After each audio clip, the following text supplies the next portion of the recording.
Have you ever picked up your phone for 5 minutes and suddenly lost 2 hours? That's the power of habits. Hello, guys, and welcome to my video about self help and more importantly, how to identify your habits and change them if they're not worth your time. First thing to get an idea of before I start the video is that you are not eliminating a habit, you're replacing it in some way. To start off, a habit is broken down by the trigger, the task, and reward. So, in most cases, a habit could be done through something like getting bored. Once someone is bored, that becomes the trigger leading to the next phase, which would be the task. This could be anything, right? But in this example, it could be getting on your phone because you're bored. Then, finally, the reward would be since you spent time on your phone, you satisfied that, you fulfilled it in some way, and that's what it is. Ultimately, we want to change the task of similar desire to something else that's maybe perhaps more productive or whatever you would desire.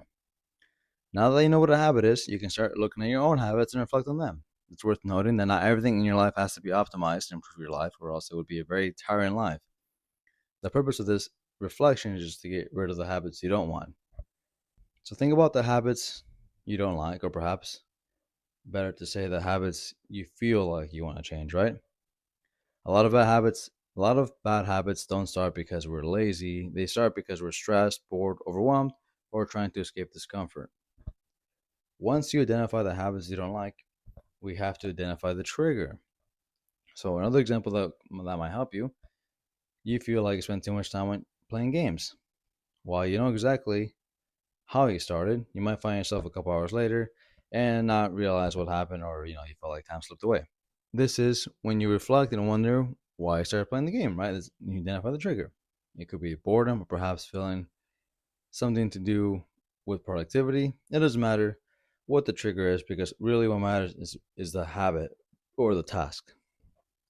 So now that you have identified the trigger, now this is where you can change the habit or task.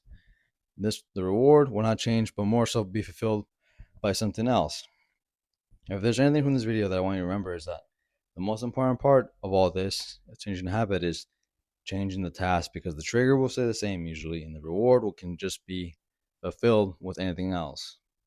In this example, the habit doesn't necessarily mean it has to be different, but more so changed to what you want, right? More control over it. So that could be setting a timer for an hour before you start playing, or entirely change the habit to going outside for an hour, perhaps, right? The point of this is to make sure you can curve the part of the habit that you want.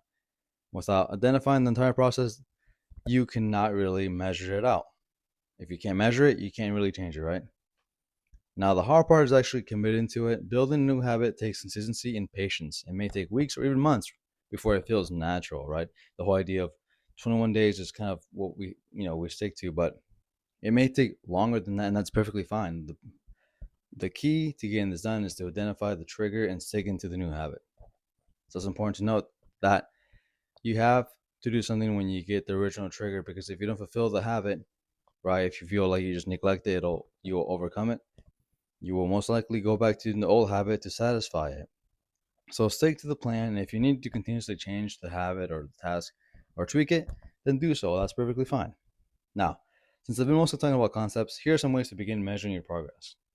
Remember, I said progress, not results, because it's a learning process. So it's very hard to do. First, start a habit journal, right? For 1 week. Start for 1 week and just write things down or write when you feel like you get the trigger to do something. Then start identifying it that way.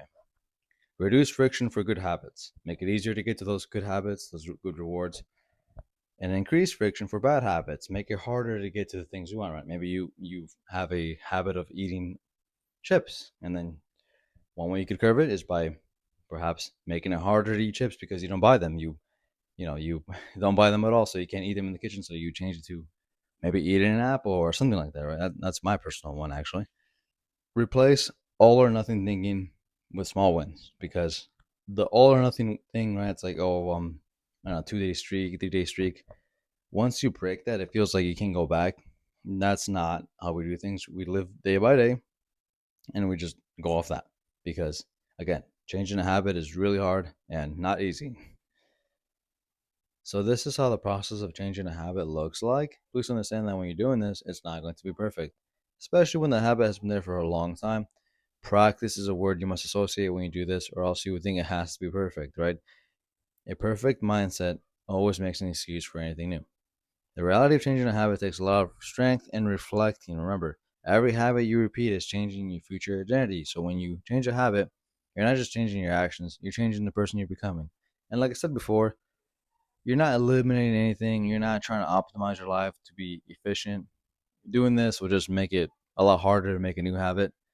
Just change things you don't want necessarily in your life. Perhaps, like I said, eating chips for me, that was me personally. It could be as simple as just not buying it.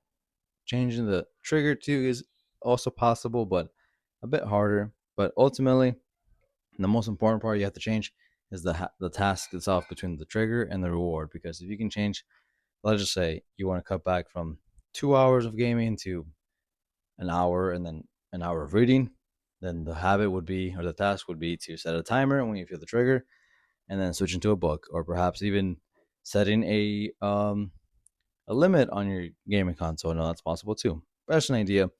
And if you like this video, guys, please let me know what you liked about it, or just leave a like, whatever. And if you didn't, or you have anything to add to it, please let me know, because this is just my personal research. If you have anything you know about this that I didn't mention, please let me know, because I would love to add more information on this and keep it going. Thank you.